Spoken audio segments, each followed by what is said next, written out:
Eu tenho uma dúvida. Se no final eu quiser abrir para perguntas, como é que eu faço para conversar com eles? É só falar normalmente que eles te escutam. Ah, sim, mas aí eles conseguem escrever no chat? Consegue? Ah, eles não conseguem falar, né, no caso. Beleza, beleza. Tá bom. Aqui da outra vez que eu fiz foi no Discord, né? E era mais tranquilo. É diferente, né? Aham.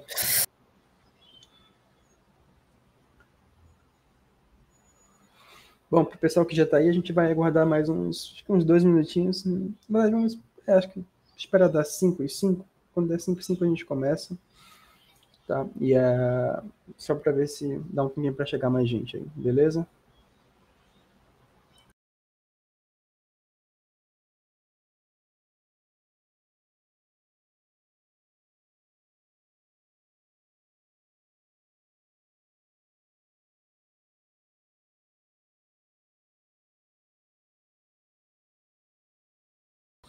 Confirma para mim se você está conseguindo ver a minha tela, que eu acho que agora o compartilhamento não funcionou. Ah, agora foi. Consigo sim. Agora sim, beleza.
Boa noite, pessoal. A hora de toque de hoje é com o Brandon, desenvolvedor do Plano na F Câmara, e hoje ele vai falar com vocês sobre Spring Cloud. Brandon, quando quiser começar, fica à vontade, tá bom? Boa noite, pessoal.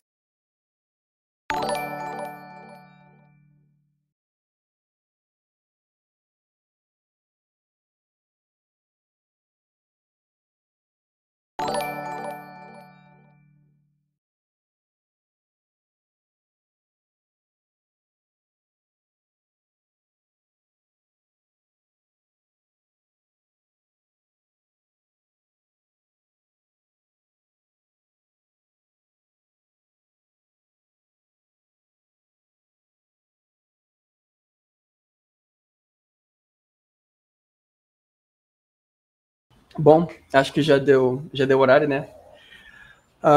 Vamos iniciar então, pessoal. E assim, eu vou colocar agora em tela cheia na apresentação, né? Mas daqui a pouco, assim, a apresentação vai ser bem rapidinha. A gente vai passar mais, a gente vai olhar muito para código mesmo. E, assim, qualquer coisa, eu não sei se aqui ele notifica, faz algum som, né? Quando tiver alguma pergunta, mas vocês podem perguntar e aí eu vou tentar olhar o chat de vez em quando e respondo vocês, beleza? Então fiquem à vontade aí para fazer qualquer pergunta. Legal? Então, galera, vamos começar, né? Deixa eu abrir aqui a minha apresentação. Hoje a gente vai falar um pouquinho sobre como ser produtivo, né, no desenvolvimento em nuvem, né, e uma ferramenta muito bacana que é o ecossistema do Spring dá para a gente, que é o Spring Cloud, né? E facilita muito, né, essa atividade de trabalhar em nuvem. Então, bora lá começar. A primeira coisa aqui, deixa eu me apresentar. Então, para quem ainda não me conhece, eu sou o Brandon Iwata, eu sou dev pleno atualmente na F-Câmara, tenho 23 anos, eu moro em Manaus. E o projeto de hoje, tá, pessoal, ele vai estar lá no meu GitHub, certo? Então, quem tiver interesse lá em aprofundar, dar uma olhada no código, pode ficar à vontade que esse daí é o link, github.com/Brandon Iwata, certo? Então, vamos lá, né? Assim, rapidamente, isso aqui vai ser VaptVupt, tá? Vamos primeiro entender o que é o Spring Cloud.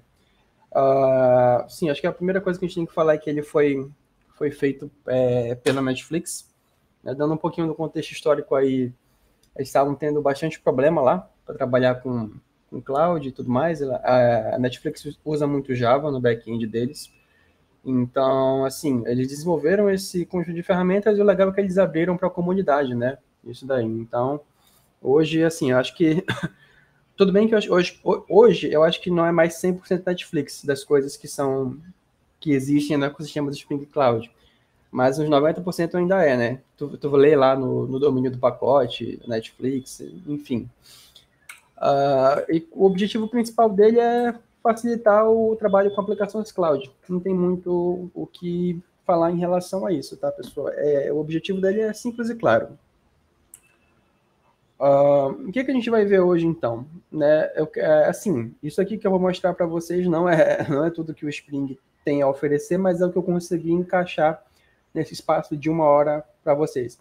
Mas já vai ser legal para dar uma boa introdução, né? E assim, poder ver, né, com seus próprios olhos tudo que o Spring é capaz de oferecer. Então, vamos lá, né? Primeiro a gente vai entender como é que funciona ali a questão de Service Discover, né?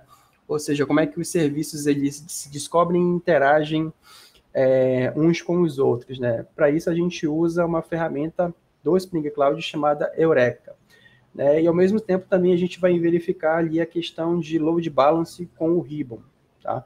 Então o Ribbon ali, ele atua junto com o Eureka para que ele faça tanto essa questão de balanceamento de carga, como também essa questão de interação entre os serviços, vamos falar assim, né?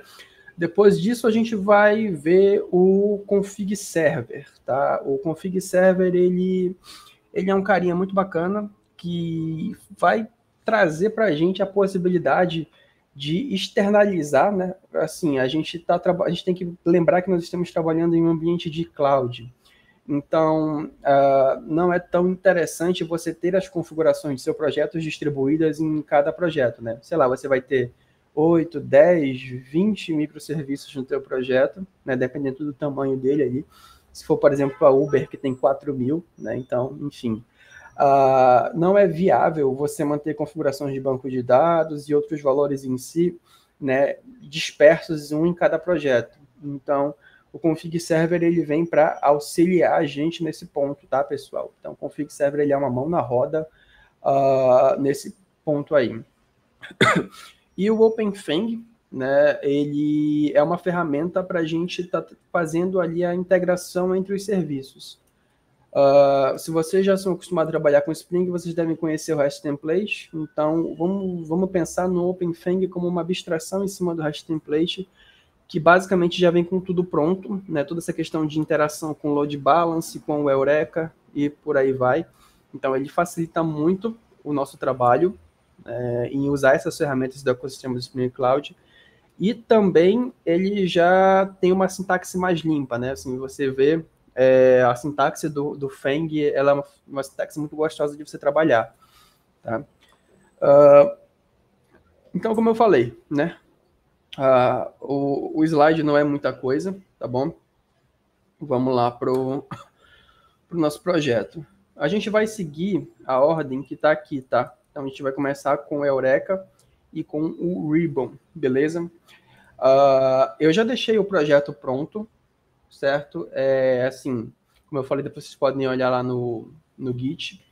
E a primeira coisa que a gente tem que ter noção é que, assim, de serviço mesmo, que no caso, que vai ter regra de negócio, os endpoints que a gente desenvolver mesmo, nós vamos ter 3, tá? Primeira coisa, sobre o que é o projeto. Eu já esqueci de falar isso.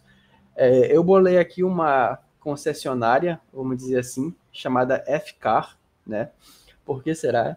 E aí essa FCAR, né, ela vai ter 3 serviços ali que vão mexer com essa lógica de negócios, que é o serviço do fornecedores, do pedido e também do do transporte, tá?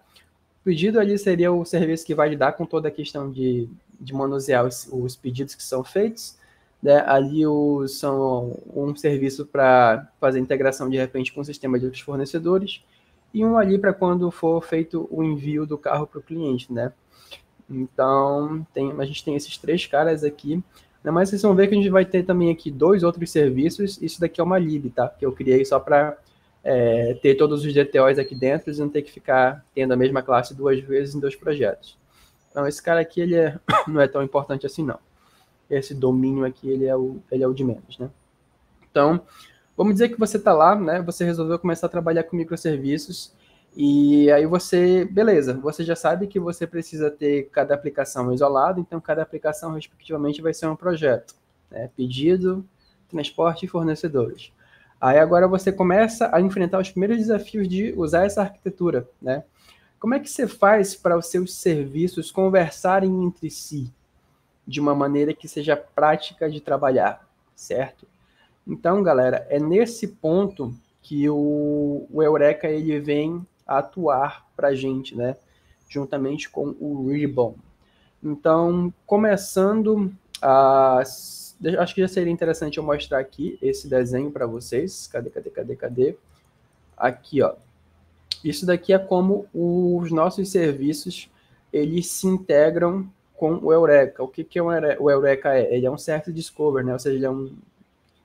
Como é que fala isso? Um descobridor de serviços, né? Vamos falar assim.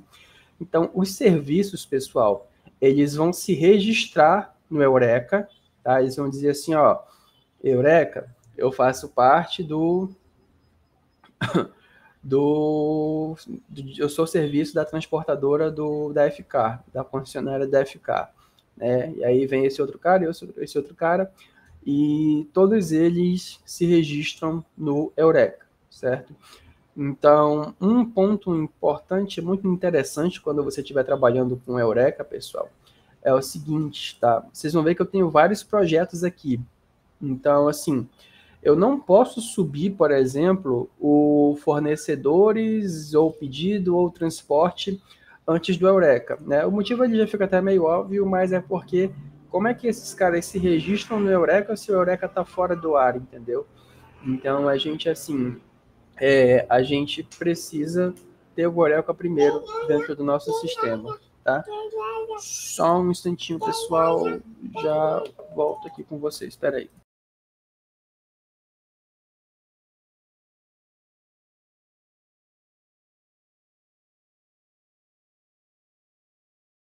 Desculpa.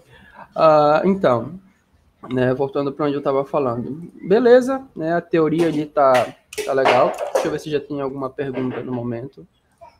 Bom, por enquanto ainda não. Bacana. É o seguinte, né? Como é que você configura, então, todos esses caras? A primeira coisa que a gente tem que saber é que o Eureka, ele é um serviço separado, tá? Então, ele também vai ser um projeto Spring, beleza? Com as dependências do Spring Cloud. Então, para quem nunca viu aí, pessoal, quando você for trabalhar com Spring Cloud, você vai precisar de algumas coisas aqui, ó, tá? A primeira delas aqui seria adicionar a dependência do Spring Cloud no teu projeto, né? Você pode ver ali que ele vem com um tipo de importação diferente, e ele sempre tem uma versão, tá? Até algum tempo atrás, o Spring Cloud ele não era versionado por números, né? No caso aqui tá pelo ano. Ele era versionado por números de estações, se eu não me engano, de trem lá da Inglaterra, né? Mas eu acho que foram acabando as estações e eles tiveram que colocar número mesmo. Então, esse daí fica um fato até engraçado, que se você for puxar versões mais antigas do Spring Cloud, você vai estar trabalhando com um nome mesmo, a versão vai ser um nome de uma estação de trem, e aí, a partir de mais recentemente, eles começaram a colocar essa numeração, tá? Um outro ponto muito importante que vocês vão ter que ficar atentos é que a versão do Spring Cloud, ela está ligada diretamente à versão do Spring normal que você está usando, tá? No caso ali do Spring Boot. Por exemplo, eu não posso usar o Spring 2.2 com essa versão do Spring aqui, do Spring Cloud, tá? Porque dá problema.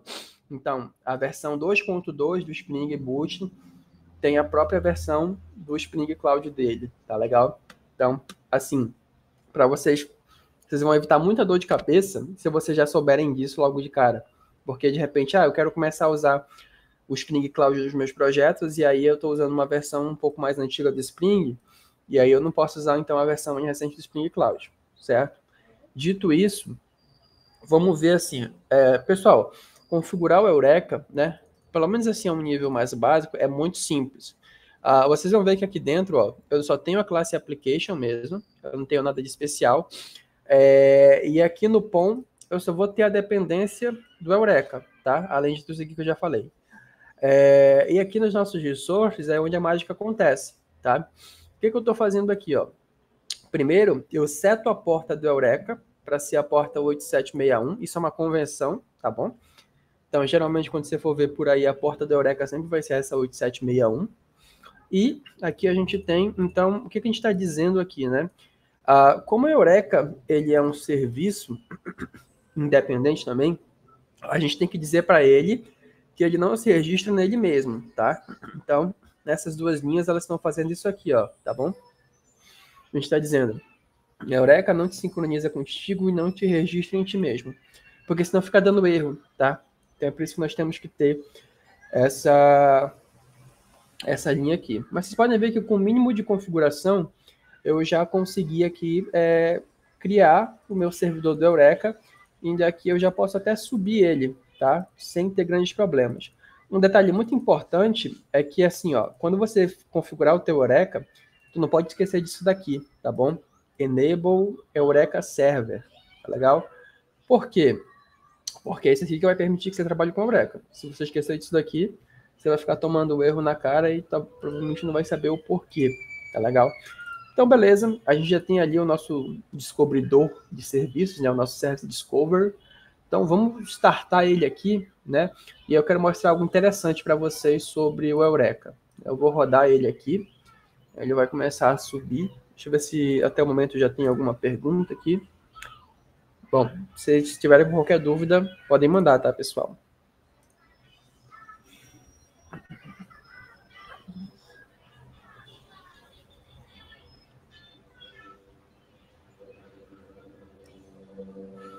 Ó, ele vai começar a subir, tá? Vocês podem ver que os logs agora eles são até um pouquinho diferentes, tá? Ele falando assim. São logs próprios do Eureka mesmo, quando ele está startando. E aí ele falou que subiu com sucesso o nosso Eureka. Eu já deixei o meu Postman aberto aqui, ó, porque por padrão, o Eureka, ele já tem esse endpoint aqui, ó. Eu não desenvolvi ele, tá? Ele já vem dentro do sistema, dentro da biblioteca. E aí quando a gente chama ele aqui, ó, tá? Ele dá um retorno para a gente de um XML. O que esse XML seria, né? O que essa resposta seria? Seriam as informações dos meus serviços que estão registrados no Eureka. Como eu não tenho nenhum serviço registrado ainda, tá? Então, eu vou precisar fazer o registro deles. Todos estão fazendo a mesma coisa aqui, mas eu vou tomar o pedido como exemplo, tá bom? Eu vou abrir aqui o POM do pedido, né? E aí vocês vão ver que eu tenho essa dependência aqui, ó. Eureka Client, tá? Então, assim, se eu não me engano, eu acredito, eu não lembro de cabeça agora, mas eu acho que é a mesma dependência que está lá no outro também, aqui no próprio Eureka Server, mas daí eu preciso confirmar. Não, aqui está Eureka Server e aqui está Eureka Client, né? Então tem diferença, tá, pessoal? No Eureka Servidor ali, vocês vão usar o Eureka Server, e aqui no cliente, né, o cara que se registra lá, vocês usam esse Eureka Client. Dito isso, né, eu vou ter aquele mesmo lance lá, eu não vou voltar mais aqui, né, mas eu também tenho aquela questão do Spring Cloud e tudo mais. Enfim, já expliquei essa parte aí. Como é que então como é que eu faço para esse cara se registrar, né? Como é que eu faço para o pedido e se registrar no Eureka? Da mesma forma como eu fiz aqui, como eu fiz lá no Eureka, na verdade, eu vou ter que vir aqui naquele arquivo de application padrão, né? E eu vou ter aqui muito parecido com o que eu tinha no com o que eu tinha lá no Eureka, tá? No Eureka projeto mesmo. Aqui, ó, o que muda só é que a sincronização e o registro agora são verdadeiros, tá? Por quê? Porque o pedido ele precisa se registrar no Eureka, né? Naquele caso lá, o Eureka não podia se registrar nele mesmo. E aqui a gente tem esse service URL. O que a gente está fazendo aqui, galera? A gente está indicando para o pedido, né, a URL do Eureka que ele tem que chegar lá e pedir autorização para se conectar, tá bom? Então, como essa daqui é a URL do meu Eureka, beleza? Dito isso, né, deixa eu verificar aqui, mas se eu não me engano, não tem muito mistério não, pessoal. Não tem muito mistério não. Basicamente essa dependência aqui, você já vai conseguir fazer a tua conexão. No caso do pedido, como ele é o client, né, tu nem precisa ter aquele enable Eureka alguma coisa aqui. Isso daqui é do Feng Client que a gente vai ver depois, tá? Não é do Eureka, não tem nada a ver com o Eureka em si. Então, a gente pode simplesmente ignorar esse cara aqui, tá? Por enquanto, né? Depois a gente vai... ele é importante para depois. E com isso, galera, tu já vai ter o teu Eureka funcionando e o teu serviço se registrando. Para provar para vocês, né? Então eu vou subir agora aqui o serviço do pedido, tá? E agora, ó, eu vou esperar um pouquinho, porque tem que subir.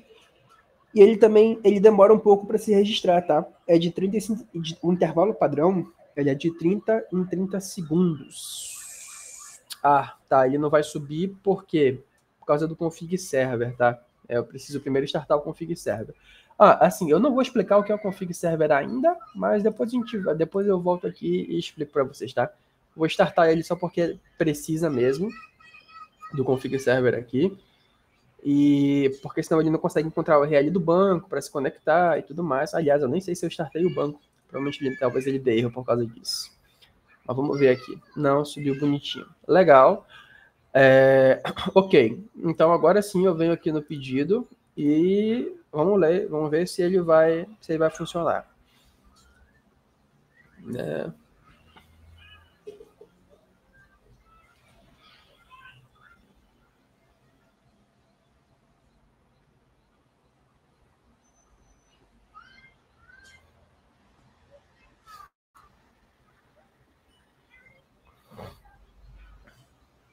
Beleza, subiu aqui na nossa porta 8080, tá?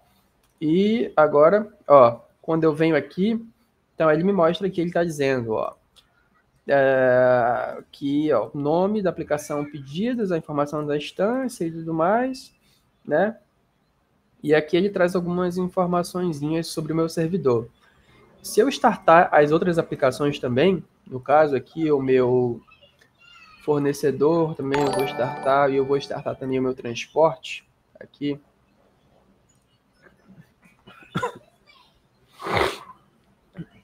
Deixar ela subindo aí rapidinho, tá? E aí a gente vai voltar lá no Eureka para olhar se elas vão aparecer, tá? E aí a gente vai ver que elas vão se registrar no Eureka e aí eu já vou conseguir ter a integração entre os meus serviços, né?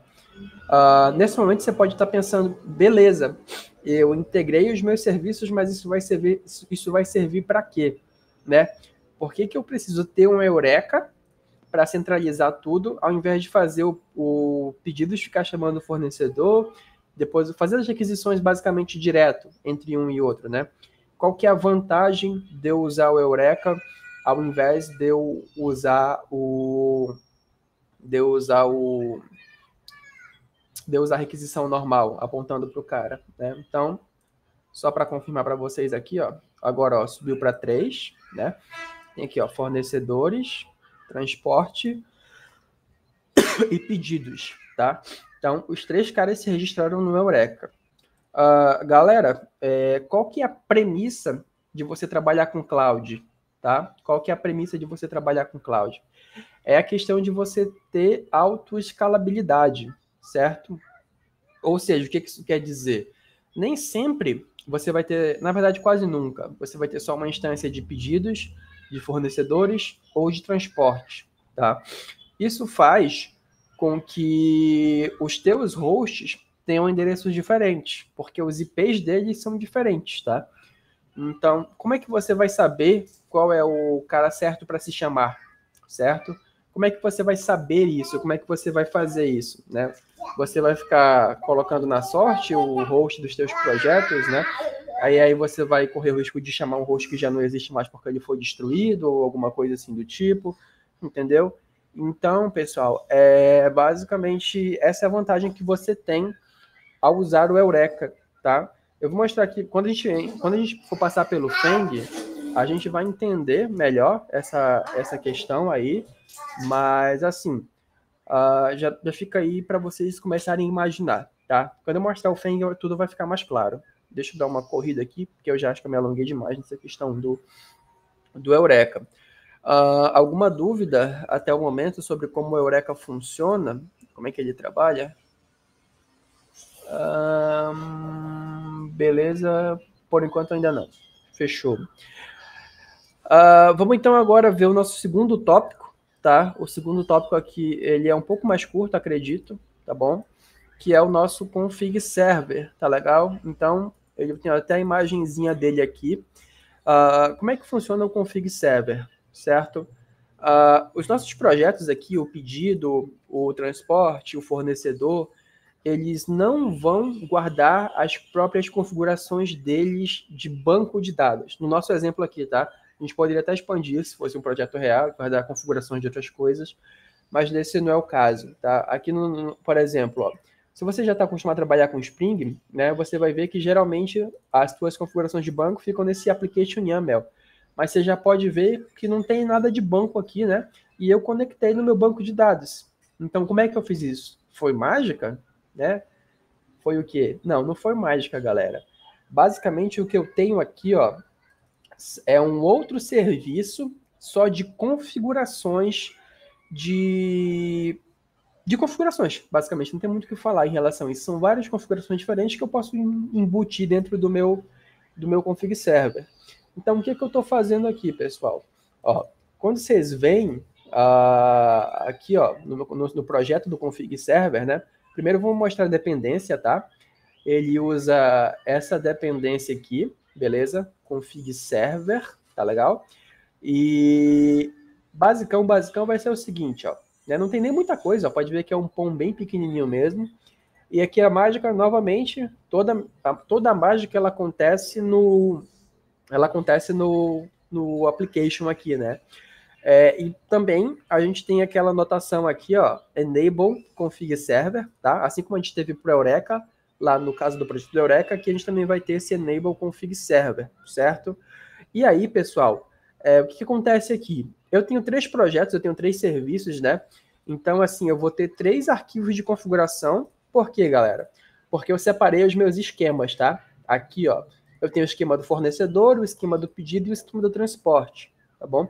Então, eu vou ter aqui, respectivamente, dentro do meu projeto, cada um desses serviços, pessoal. E aí vai ser o seguinte, tá? Como é que funciona aqui? Da onde que eu estou extraindo esses dados de conexão com o banco de dados, se nem dentro do meu config server eles estão? Né? Você pode estar pensando isso. Putz, mas eu achei que fosse estar tudo dentro do config server, então. E, galera, não tá bom? Mas não tá por quê? por uma questão de organização também, né? Mas isso também ajuda você a ter uma governança melhor dos dados do projeto. Por quê, pessoal? Porque geralmente essas configurações de banco, elas são coisas sensíveis, né? E elas ficam hospedadas no repositório do GitHub próprio delas. Então, assim, só quem tiver acesso a esse repositório vai saber ali qual que é a senha ou o usuário do banco e etc. Né? Então, você até ganha um pouco de segurança, né? É claro que no nosso caso aqui não vai ficar tão bem, porque eu não habilitei nenhum tipo de autenticação. Coloquei uma chave SSH e tudo mais, eu não fiz isso. Para ficar mais simples e fácil de compreender. Então, tá tudo aberto, né? Mas assim, geralmente esse cara aqui, esse repositório, ele vai ter uma chave SSH que você vai estar consumindo esses valores, né? Então, ele não fica tão aberto assim. E o próprio projeto do config server também vai exigir uma autenticação dele, né? Para você ganhar esses níveis de segurança. Porque não adianta nada tu colocar a chave no repositório que estão os arquivos e não colocar no config server. Mas, enfim, para não alongar muito. Onde é que está esse repositório, então? Está aqui, ó. Eu esqueci de abrir. Espera aí, galerinha. Config Files, Repositories, Config Server Files. Tá aqui, ó. Então, esse é o repositório onde estão os nossos arquivos de configuração.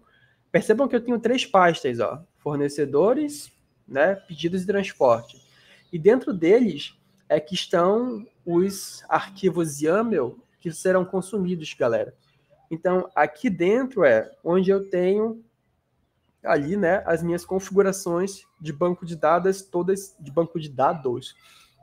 setadas, galera. Tá? Então, se, por exemplo, sei lá, só o PO do projeto ou alguém direto do próprio cliente, talvez, é que fosse ter acesso a essas informações. Claro, né? Desde que você habilitasse a configuração de SSH para esse repositório e também fizesse a autenticação no teu config server. Se tu deixar qualquer um desses 2 caras abertos, não vai adiantar de nada, tá?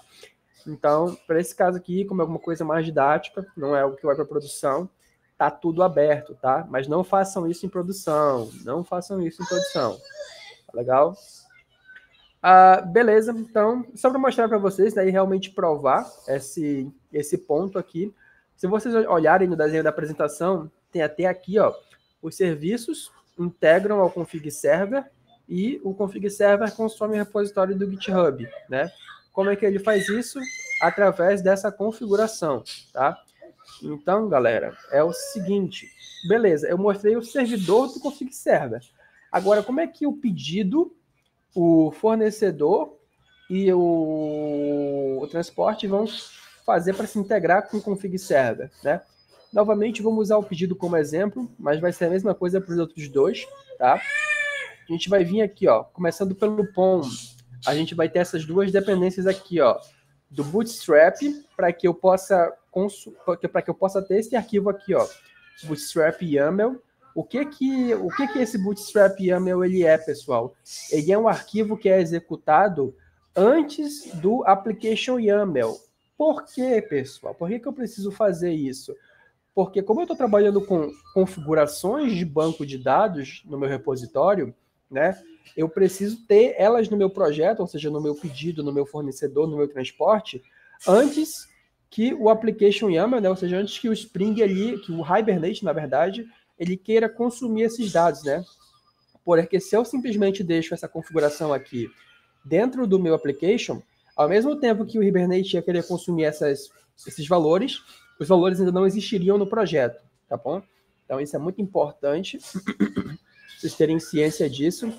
E aqui, ó, como é que ele faz então todo esse funcionamento? Primeira coisa, muito importante isso aqui, ó, extremamente importante, o nome da aplicação, tá? Percebam que o nome da aplicação é o mesmo nome que eu coloquei nas minhas pastas, tá? Outro detalhe importante, o config server também tem um endpoint que você pode consumir e observar essas informações. Então aqui, ó, né, microserviço de transporte, são aquelas configurações que estão lá no banco, né, aqui o de pedidos, a mesma coisa, tá bom?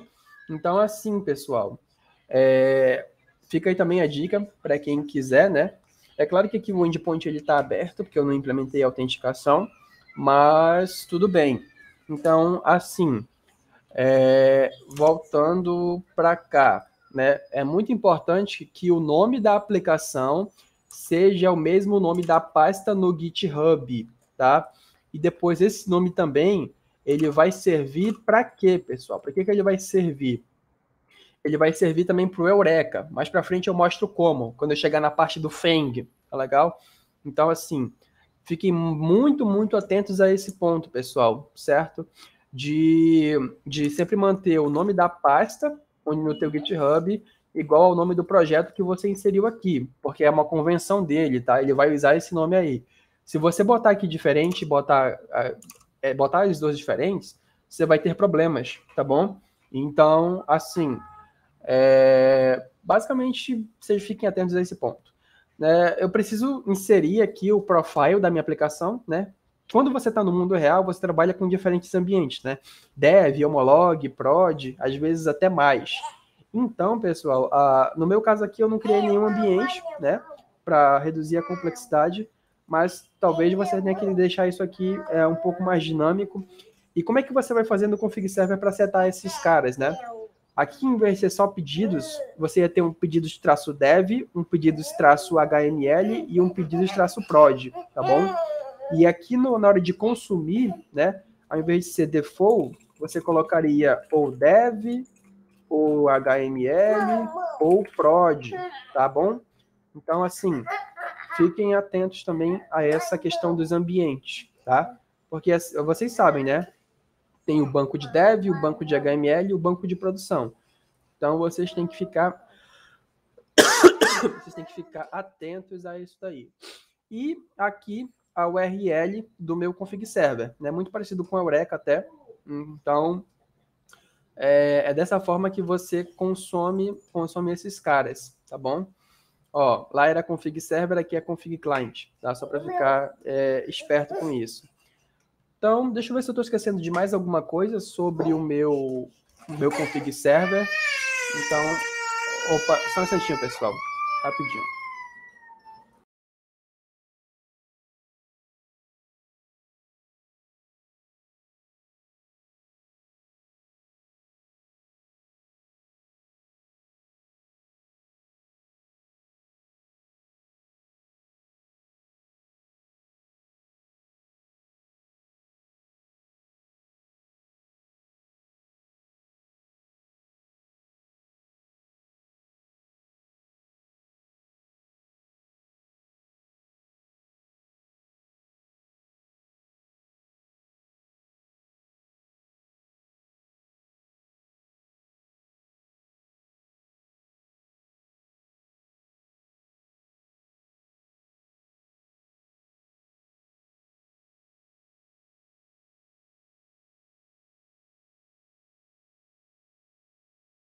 Voltei, desculpa. Tive que acalmar aqui o bebê. Tá legal. Eu acredito que eu não esteja esquecendo de nada sobre o nosso config server. Então, pessoal, agora vai ser o seguinte. Eu vou partir para o Fang Client, tá bom? Até agora, alguma pergunta, alguma dúvida de vocês?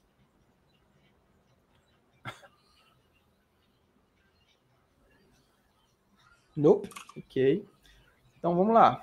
A gente já viu o config server e a gente já viu o nosso Service Discover, que no caso ali era o Eureka, né? Então, como é que a gente faz a integração entre os serviços usando o Eureka com autoescalabilidade, tudo direitinho, né? Como é que nós fazemos isso do jeito certo, tá, pessoal? Como é que a gente faz isso do jeito certo? Então, lembram que eu falei que o Eureka ele era muito importante nessa questão de você ter a autoescalabilidade do teu projeto, né? E justamente essa questão de descobrimento e exposição dos hosts. Então, às vezes você vai ter 10 instâncias de pedidos, 5 instâncias de fornecedores, 2 instâncias de transporte, cada uma com seu respectivo IP, né? Seu respectivo endereço, todos se registrando no Eureka. Então, para fazer eles conversarem entre si, você precisa de uma ferramenta que seja inteligente o suficiente, tá? Ela precisa ter um certo grau de inteligência para se integrar com o Eureka e saber o host certo que ela tem que chamar, tá bom? Então, vamos agora falar, pessoal, sobre o nosso aqui, ó, nosso OpenFang, ok? Que ele faz justamente isso, tá? Justamente trabalhando com o Eureka e com o Ribbon, que eu vou falar daqui a pouco também sobre o Ribbon, um pouquinho melhor, vai ser o seguinte. A primeira coisa que eu vou precisar para ter o Fang no meu projeto, legal? Preciso dessa dependência aqui, ó. Preciso da dependência do OpenFang, legal? Dentro do teu projeto, para poder você fazer com que ele funcione direitinho. A segunda coisa, aqui, ó, você vai precisar... Opa, peraí que eu fiz besteira. Você vai precisar vir aqui na classe Application do teu projeto, tá? E você vai ter que habilitar o Fang, ok? Se você não habilitar o Fang, ele não funciona. Assim como o Eureka, assim como o Service Discover. Qual que é a diferença? Você tinha que habilitar o Config Server no projeto dele e o Eureka no projeto dele, tá? O OpenFang você vai ter que habilitar em todos os serviços que se integram. Ou seja, o pedido aqui, ó, na classe Application dele, ele tem esse Enable Fang Client, certo? E aqui no meu fornecedores, olha aí, acho que é porque o fornecedor não chama ninguém, tá? Cadê? Desculpa, na forma como eu montei o projeto, só o pedido chama os outros serviços, né? Então eu não tenho nenhum client aqui. Beleza, tudo bem. Mas, enfim, fica o alerta, tá, pessoal? Porque geralmente, assim, como é um exemplo muito simples que eu montei, tá bom? Ele só vai precisar habilitar aqui, porque o fornecedor não chama nenhum outro serviço e o transporte também não chama nenhum outro serviço, tá bom? Mas não esqueçam disso daqui, porque se você esquecer, você vai ter ali, talvez, umas boas horas de dor de cabeça até você descobrir que o erro era esse, tá bom? Palavra de quem já passou por isso. Então, fiquem espertos. Beleza. Vamos, então, entender como é que o Fang Client funciona. Primeira coisa, o que é o Fang Client? Ele manda requisições. Basicamente, ele vai servir para você fazer requisições HTTP de um serviço para o outro, tá bom? Então, essa é a premissa básica dele, galera. E aí, eu já mostrei para vocês como é que ele é configurado no POM, através dessa dependência, né, do OpenFang. Eu já mostrei a questão de habilitar ele, tá? Se eu não me engano, eu não preciso ter nada dele aqui, tá bom? Nem no Bootstrap e nem no meu Application YAML, com uma ressalva que a gente vai ver depois, tá bom? Por que eu falei que isso aqui é muito importante? Essa questão do nome da aplicação, tá? Porque o Fang, ele se integra com o Eureka e com o Ribbon, tá legal?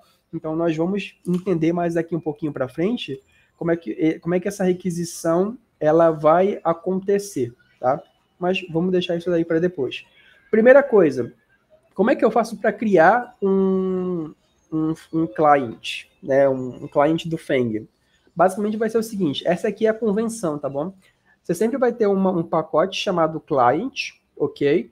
E ele trabalha através de uma interface, tá bom? Ele não usa uma classe, ele usa uma interface. Então você vai precisar ter uma... Assim, aí fica de acordo com o design do teu projeto, né? Tem gente que escolhe separar isso aqui por controllers do outro serviço, ou tem gente que cria simplesmente um único client para outro serviço, né? Então, por exemplo, aqui, ó, no meu caso, eu só tenho esse fornecedores client, e nele eu colocaria todos os endpoints que fossem de fornecedores, né? Lembrando que no projeto de produção, no projeto do mundo real, você vai ter dezenas de serviços, tá? De endpoints, na verdade. Então, assim, você pode ter vários carinhas desses aqui, né? Sei lá, de repente você vai ter isso daqui assim. Opa, peraí que eu fiz bobagem. De repente você vai ter esse cara, sei lá, várias e várias vezes aqui, né? De diferentes endpoints. Então, assim, é uma escolha muito particular de todo mundo que está dentro do projeto. Como é que você separa esses clientes, tá bom? Eu, geralmente, gosto de deixar um mesmo para cada serviço, né? Mas aí vai muito da questão de gosto. Beleza, tá? Então, como é que o Spring ele entende que isso daqui é um Fang Client? Como é que ele entende que essa interface ela é capaz de executar uma requisição HTTP para um outro serviço? Através dessa notação aqui, ó, tá bom? Então, olha só, eu tenho essa notação @FangClient e eu preciso passar o nome do serviço que ele vai chamar. E aqui é que tá a mágica, pessoal. Percebam que em momento nenhum eu passo a URL do serviço. Eu não estou passando a URL desse cara aqui. Eu não estou dizendo que eu quero acessar o fornecedores 192.168.0.4, ou entendeu? Até porque eu correria o risco de chamar uma instância que nem existe mais, ou eu poderia correr o risco de sobrecarregar uma instância do meu serviço, tá bom? Então, essa questão do balanceamento de carga, por exemplo, se existem 2 fornecedores, a primeira requisição, né, o Fang vai sair aqui, ó, de pedidos, e vai bater na... Vamos dizer que...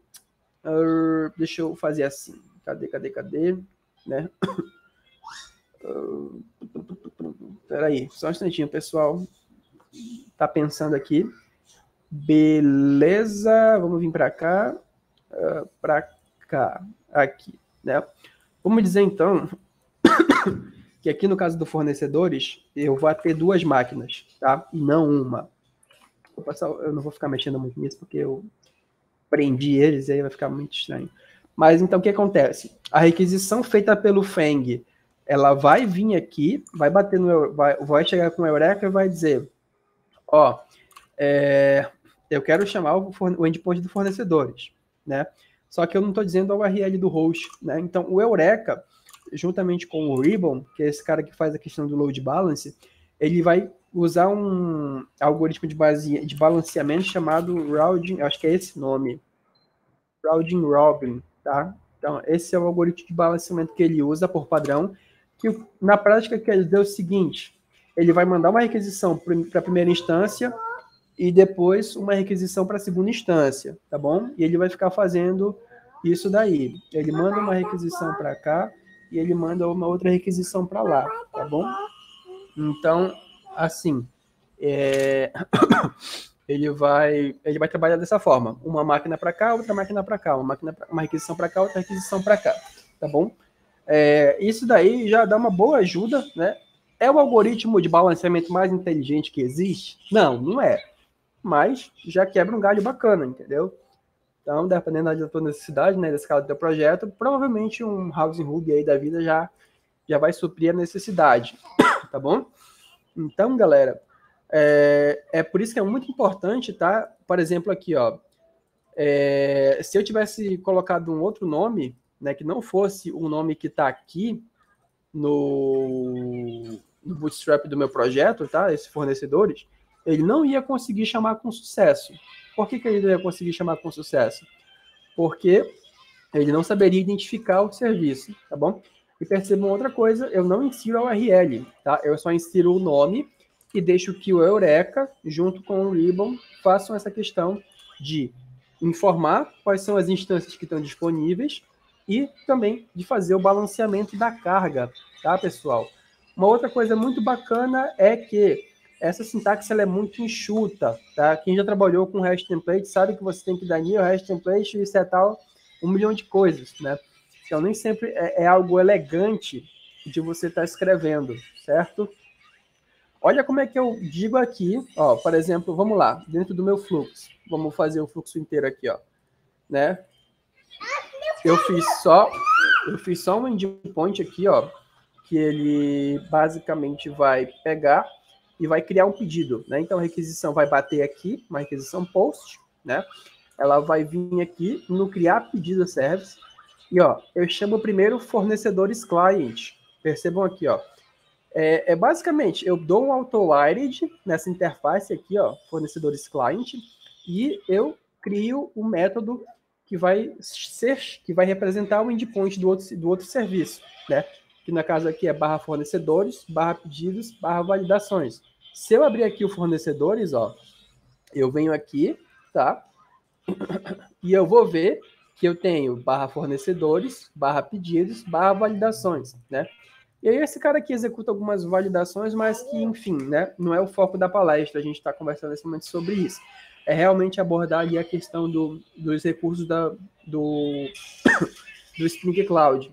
Então, percebam como é uma sintaxe muito, muito bonita de se trabalhar, muito interessante, né? Muito simples, bem minimalista até, a gente pode dizer, ó. Eu me perdi aqui, peraí. Aqui, ó, você dá uma autowire na interface, chama o método que você criou nela, né? Ah, outra coisa muito bacana, ela trabalha com as notações do próprio Spring, ó. Então aqui, ó, @postmapping, né? Eu tô dizendo que o endpoint aqui, ó, o endpoint do fornecedores, ele é um post, né? E eu tô só informando o caminho dele. Então, assim, é muito, muito bacana o Fang. Eu acho que do ecossistema do Spring Cloud, ele é uma das minhas ferramentas favoritas, tá? E o legal é que nem sempre, vamos dizer que você está trabalhando com uma arquitetura Promise, né? Não é uma cloud da vida. Então você pode informar, né? Geralmente o Promise ela não escala automaticamente, é um host único, tá? Então você pode chegar aqui e dizer qual que é a sua URL, tá legal? E aí isso é muito bacana, né? E até mesmo dependendo da ferramenta de cloud que você usar, você vai precisar informar o URL, às vezes. Porque, por exemplo, eu já trabalhei com o App Engine, né? O App Engine não existia um IP fixo, né? Mas ele se auto-escalava e fazia tudo mais. Então, eu tinha que passar aqui a URL que eu precisasse, tá bom? Um outro ponto importante que eu não vou ter tempo de explicar para vocês, mas que, assim, caso você resolva trabalhar com essa questão de informar o URL, né? A URL ela vai mudar por ambiente. Então, aqui, ó, eu tenho esse artigo que eu explico. Tá aqui, ó. Esse artigo aqui eu explico como usar o Spring Fang por ambiente, tá bom? Então, isso aqui é numa outra realidade, que não seja uma realidade cloud, tá? Eu vou até copiar o link aqui. Eu acho que eu consigo escrever aqui. Eu acho que eu não consigo escrever. Ixi. Tá bom. Mas, assim, não tem erro, não. Você vem aqui no Google, como usar o Fang por ambiente. Primeiro artigo é o meu, tá? Então, não tem erro, não, pessoal. Beleza? E com isso, eu acho que eu consigo encerrar a minha apresentação. Não ficou faltando nada a eu falar. Assim, galera, já de antemão, né, o Spring ele é muito mais robusto que isso. Por exemplo, eu não abordei a questão de rollback em cloud, tá? O que acontece? Quem tá acostumado a trabalhar com JPA aí, né, sabe que quando dá um erro, às vezes você pode fazer o rollback, né? Mas isso quando você está trabalhando dentro de uma arquitetura monolítica, né? Uma arquitetura ali que ela é um serviço único. E como é que você faz o rollback agora? Opa, valeu. O Snask aí colocou a URL para quem quiser acessar. Como é que... Opa, me perdi aqui. Assim, né? Por exemplo, essa questão do rollback em cloud, ela é bem interessante. A questão também de log entre serviços, né? A gente enxerga, a gente vê que existem ferramentas que propõem o agrupamento de logs entre serviços, né? Então você consegue enxergar todo o trajeto de uma requisição que aconteceu entre os serviços. Então isso é muito bacana também para fazer o rastreio e o debug, né, de eventuais problemas. A questão também de autenticação, né, via gateway, né? Por exemplo, a minha arquitetura aqui, ela ainda não está 100% correta, porque ela não usa um gateway, pessoal, tá? Para registrar o usuário e autenticar ele, fazer tudo mais, né? Que ali seria o mínimo necessário para a gente trabalhar com microserviços, tá? Mas eu também não daria tempo, né? De eu implementar isso e explicar. Então, eu trouxe o essencial para vocês começarem. Provavelmente eu volto, tá, pessoal? Para explicar esses outros pontos. Eu vou fazer uma segunda, até uma terceira apresentação, dependendo do horário. Eu vou confirmar isso aqui, mas provavelmente vai ser coisa para daqui a um mês, tá? Então, assim, eu não sei se essa aplicação aqui ela fica no YouTube, esse vídeo, mas se depois eles uparem para lá, né? O legal é que vai ter um histórico para você assistir também. Então, agora eu vou abrir esses últimos 5 minutos para perguntas, tá? Qualquer dúvida que vocês tiverem aí, podem mandar bala.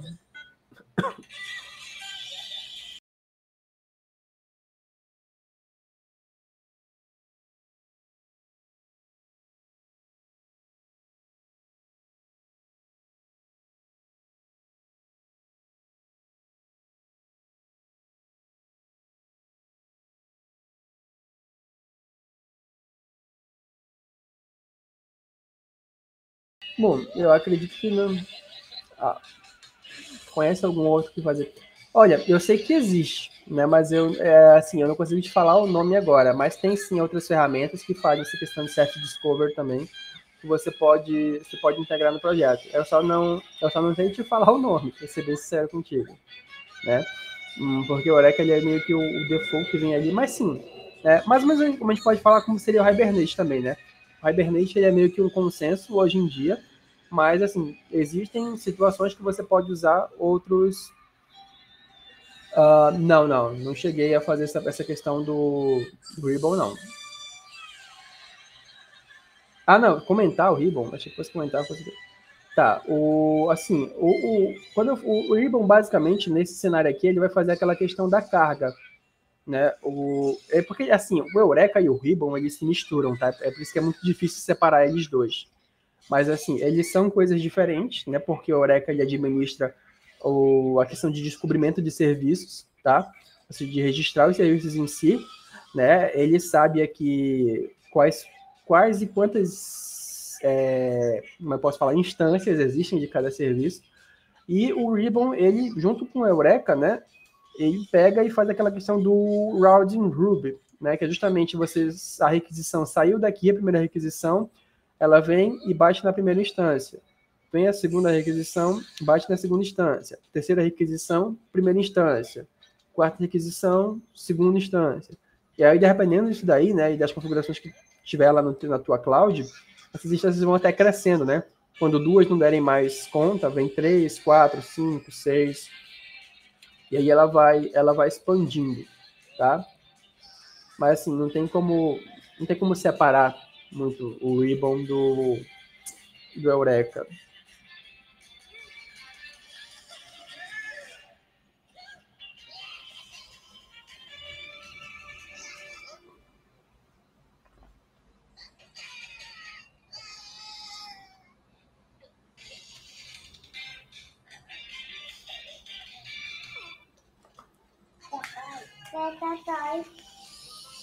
Fechou por aí, pessoal?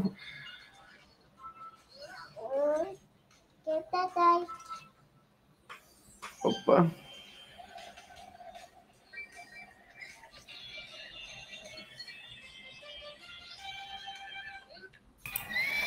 Então, acho que fechamos, né, Brandon? Beleza. Beleza. Só agradecer aí o pessoal, né, por ter assistido a apresentação, por ter participado. Valeu, muito obrigado. E em breve a gente volta para apresentar mais algumas coisinhas aí para vocês sobre o Spring Cloud. Se Deus quiser. É isso aí. Valeu, galera, pela presença. Fiquem de olho aí na nossa comunidade. Semana que vem tem mais.